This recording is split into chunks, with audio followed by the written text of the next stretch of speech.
Catalunya estava plena d'alcaldes socialistes amb expectatives electorals nefastes. Tota? No.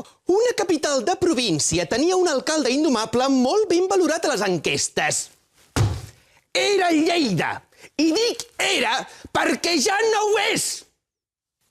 Lo que assenyales no és Lleida, és Balaguer.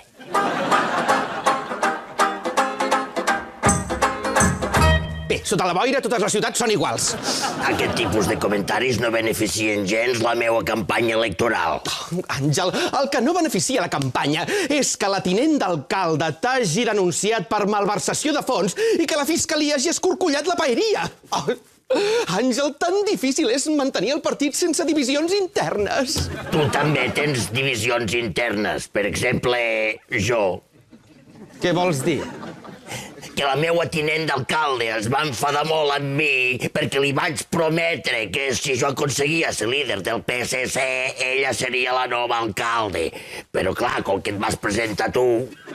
Però a veure, m'estàs insinuant que plegui? Plegar no. Ja coneixes la teoria de la relativitat de la política. Els càrrecs no desapareixen, només es transformen. No sé, tu podries tenir un càrrec en un consell d'administració d'una elèctrica. Total, ja estàs acostumat a que saltin xispes. Ja, sí, però és que allà ja hi tenim algú. Sí, però i si...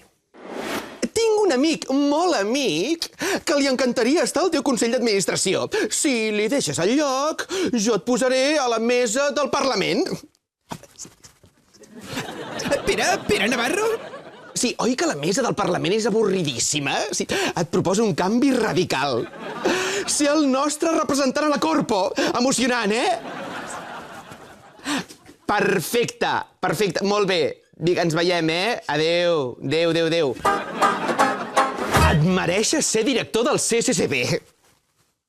Ah, que ja no és nostre. Bé, doncs del Museu de l'Hospitalet. Perfecte. Passaries a ser president del Club de Fans de Montilla. No, no és un xist.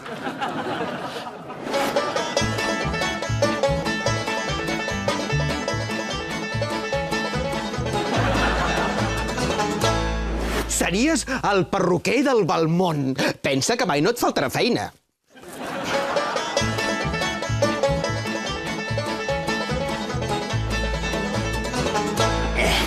Bé, doncs ja està. Em sembla que ja hem solucionat el problema de Lleida.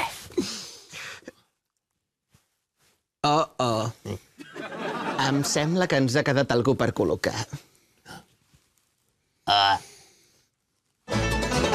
Tothom a l'aplec del Cargol.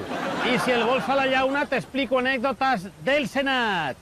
Aplec del Cargol.